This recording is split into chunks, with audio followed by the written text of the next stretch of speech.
नमस्कार, मैं हूं देवनाथ पांडे और आप देख रहे हैं क्राइम डायरी। दिल्ली, जिसे देश की राजधानी कहा जाता है, देश का दिल कहा जाता है, लेकिन इसी दिल्ली में पिछले कई महीनों से देखने को मिल रहा है कि अपराधी पूरी तरह से बेलगाम हो चुके हैं, बेखौफ हो चुके हैं। आम आदमी तो आम आदमी, अब पुलिस वाले भी इनसे सुरक्षित नहीं हैं। 2 दिन पहले हमने आपको खबर दिखाई थी कि देश की राजधानी दिल्ली के नागलोई इलाके में एक पुलिस के जवान को कुछ बदमाशों ने अपनी वैगनर कार के नीचे कुचलकर उसकी हत्या कर दी थी।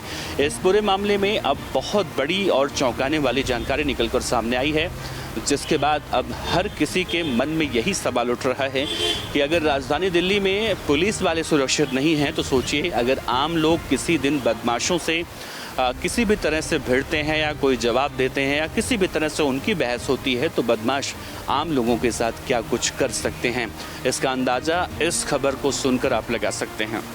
दरअसल परसों की घटना है, यानी 29 सितंबर 2024 देश की राजधानी दिल्ली के नागलोई इलाके में एक पुलिसकर्मी जिनका नाम संदीप कुमार था, वो वहाँ पर सादी वर्दी में तैनात थे। दरअसल उनको शिकायत मिली थी कि उनके इलाकों में पिछले कुछ वक्त से चोरियां लगातार बढ़ रही हैं और इसी के मामले में आरोपियों की गिरफ्तारी के लिए उन्होंने ये तरीका अपनाया था कि अगर सादी वर्दी में वहाँ पर जाते हैं तो आरोपियों को पकड़ने में उन्हें आसानी होगी। इसी दौरान संदीप कुमार कांस्टेबल देखते हैं कि वहाँ पर एक वैगनर कार खड़ी है वाइट कलर की और उसके अंदर 2 युवक बैठकर शराब का सेवन कर रहे थे।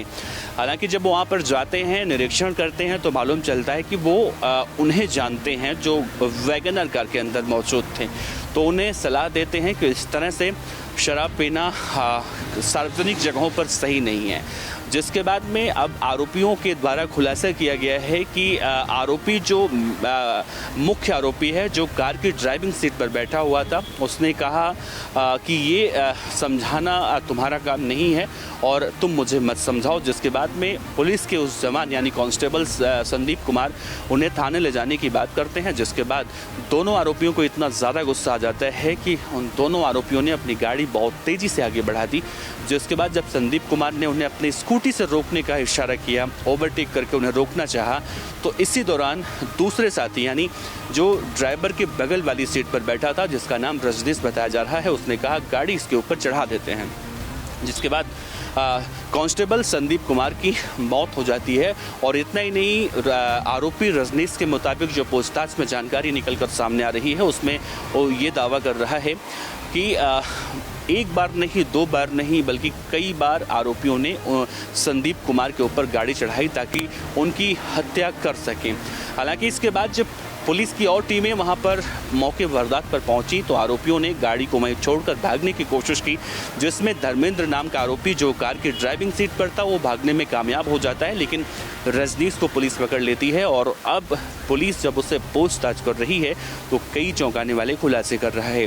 हालांकि इस पूरे मामले में आरोपी धर्मेंद्र की गिरफ्तारी अभी तक नहीं हो पाई है और उसकी गिरफ्तारी के लिए दिल्ली पुलिस की अलग अलग टीमें अलग अलग जगहों पर लगातार दबिश दे रही हैं। लेकिन इस घटना के सामने आने के बाद अब अंदाज़ा लगा सकते हैं कि एक पुलिस का जवान जो नागलोई पुलिस स्टेशन में ही कांस्टेबल के पद पर तैनात था, उसकी इस तरह से हत्या सार्वजनिक रूप पर कर दी जाती है और वो भी उस वक्त में जब वो ड्यूटी पर थे। ऐसे में यही सवाल एक बार फिर से पूछा जा रहा है कि आखिर दिल्ली के अंदर कब तक इस तरह से सब कुछ चलता रहेगा। दूसरी तरफ दिल्ली सरकार के कई मंत्री, कई नेता अब इस तरह से दिल्ली के उपराज्यपाल से बार बार सवाल पूछ रहे हैं और दिल्ली के उपराज्यपाल पर आरोप भी लगा रहे हैं कि दिल्ली के उपराज्यपाल अगर इन सब कामों में अपनी दखलंदाजी देते तो शायद दिल्ली के अंदर इस तरह से आपराधिक घटनाएं नहीं देखने को मिलती। बहरहाल इस पूरे मामले में दूसरे आरोपी यानी जो मुख्य आरोपी है धर्मेंद्र, उसकी गिरफ्तारी के लिए पुलिस दबिश दे रही है। उसकी गिरफ्तारी के बाद कई सारे और एंगल सामने आ सकते हैं। वैसे इस खबर में इतना ही और इस खबर पर आप अपनी राय देख सकते हैं और इस तरह की खबरों को देखने के लिए आप हमारे चैनल हिंद फर्स्ट को सब्सक्राइब भी कर सकते हैं। कैमरामैन गौरव के साथ देवनाथ पांडे, हिंद फर्स्ट, दिल्ली। इस तरह की और वीडियो देखने के लिए हमारे YouTube चैनल को सब्सक्राइब करें और बेल आइकन को दबाना ना भूलें। यदि आप हमारा वीडियो Facebook पर देख रहे हैं तो पेज को लाइक और फॉलो जरूर करें। हमारे अन्य सोशल मीडिया पेजेस से भी जुड़ें।